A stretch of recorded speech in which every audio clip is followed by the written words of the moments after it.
ഇന്ന് ഞങ്ങൾക്കൊരു കല്യാണം ഉണ്ട്. ഞാനും ഷാക്കിയും കൂടിയാണ് പോണത്. അനുമോൻ പോന്നിട്ടില്ല കേട്ടോ. ഓഡിറ്റോറിയത്തിലെത്തി നമ്മൾ വെൽക്കം ഡ്രിങ്ക് കുടിച്ചിട്ടുണ്ടായിരുന്നു. പിന്നെ നേരെ നമ്മൾ ഫുഡ് കഴിക്കാൻ വേണ്ടിയിട്ട് പോയിട്ടോ. കറക്റ്റ് ആ ഒരു ഫുഡിൻ്റെ ടൈമിലാണ് നമ്മൾ എത്തിയിട്ടുണ്ടായിരുന്നത്. അപ്പോൾ നേരെ ഫുഡ് കഴിക്കാൻ വേണ്ടി പോയി. നല്ല അടിപൊളി ബീഫ് ബിരിയാണി ആയിരുന്നുണ്ടോ. ഈ ഒരു ബിരിയാണിയുടെ മണവും ടേസ്റ്റും ഈ ഒരു വീഡിയോ എഡിറ്റ് ചെയ്യുമ്പോഴും എൻ്റെ മൂക്കിലും നാവിലും ഇങ്ങനെ ഉണ്ട് കേട്ടോ. അത്രയും അടിപൊളിയായിരുന്നു. ഫുഡ് കഴിക്കൽ കഴിഞ്ഞ് ഇറങ്ങി ഞങ്ങൾ നേരെ സ്റ്റേജിൻ്റെ മുന്നിൽ വന്നിരുന്നുണ്ട്. നമ്മൾ ആ ഒരു തിരക്കൊഴിഞ്ഞ് പിന്നെ പെട്ടെന്ന് അവിടെ വന്നിരുന്നു. ഇനി നമുക്ക് ഫ്രീ ആയിട്ട് ഇരിക്കാൻ വേറെ ടെൻഷനൊന്നും ഇല്ലല്ലോ. ഫുഡ് കഴിക്കൽ കഴിഞ്ഞില്ല. അപ്പോൾ കറക്റ്റ് നമ്മൾ വന്നിരുന്നത് പെണ്ണിൻ്റെ ആ ഒരു എൻട്രി ടൈമിലാണോ സ്റ്റേജിലേക്കുള്ള. പിന്നെ ഫുഡ് നമുക്ക് മന്തിയൊക്കെ ഉണ്ടായിരുന്നു. എനിക്ക് ആ ഒരു ബിരിയാണി കഴിച്ചപ്പോൾ തന്നെ ഭയങ്കര ഇഷ്ടമായി. അങ്ങനെ ഫുൾ ബിരിയാണിയാണ് കഴിച്ചത്. മന്തി വെറുതെ ഒന്ന് ടേസ്റ്റ് ചെയ്തു, അത്രേ ഉള്ളൂ. അപ്പോൾ ഇത് നിഷാഖാൻ്റെ ഫാമിലിയാണ് കേട്ടോ. അതായത് നിഷാഖാൻ്റെ ഉപ്പാൻ്റെ ഉമ്മാൻ്റെ ഫാമിലി അങ്ങനെയാണ്. കല്യാണത്തിന് ഉമ്മ ഇപ്പൊക്കെ ഉണ്ടായിരുന്നു. പക്ഷെ ഓല് വീഡിയോയിൽ കാണാത്തത് നമ്മൾ ഇറങ്ങുന്ന ടൈമിൽ ഓല് പോന്നിട്ടുണ്ടായിരുന്നു. കുറച്ച് മുൻപ് പോന്നിട്ടുണ്ടായിരുന്നു.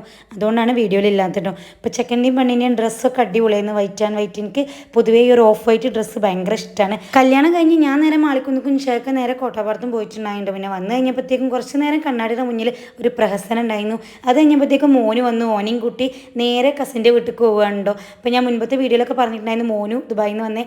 ഓനെ കണ്ടിട്ടില്ല നമ്മളെ മോനു. അപ്പോൾ കാണാൻ വേണ്ടി പോയതാണ്. ആ ഒരു ടൈമിൽ വീട്ടിൽ ചെന്നപ്പോഴത്തേക്കും ഭയങ്കര ശാന്തത. കാര്യം വേറെ ഒന്നുമല്ല, മോനുനെ കാണാൻ ഇങ്ങോട്ട് പോന്നിട്ടുണ്ടായിരുന്നു. അവിടുന്ന് പിന്നെ ഞങ്ങൾ ചായയൊക്കെ കുടിച്ചിട്ടാണ് ഇറങ്ങിയിട്ടുണ്ടായിരുന്നത്. തിരിച്ച് വീട്ടിലെത്തിയപ്പോഴത്തേക്കും ഇവർ ഇവിടെ എത്തിക്കൊണ്ട് അങ്ങനെ ഓല് ഇവിടുന്ന് വെള്ളവും ചായ കുടിച്ച് വർത്താനം പറഞ്ഞ് കുറേ നേരം ഇരുന്ന് പിന്നെ ഓല അങ്ങനെ തിരിച്ചു പോയിട്ടോ. ആദ്യമൊക്കെ എന്ന് പറഞ്ഞു കഴിഞ്ഞാൽ ഞങ്ങൾ എല്ലാവരും കൂടെ എവിടെയെങ്കിലും പോകാമെന്ന് പറഞ്ഞ് ഇറങ്ങൂട്ടോ. അതായിരുന്നു ഞങ്ങളെ വൈബ്. ഇപ്പം അങ്ങനെയൊന്നും ഇല്ല. അപ്പം നമ്മളെ വീഡിയോ ഇത്രയുള്ള വീഡിയോ ഇഷ്ടപ്പെട്ട് ലൈക്ക് ചെയ്യുക, ഷെയർ ചെയ്യുക, സബ്സ്ക്രൈബ് ചെയ്യാം.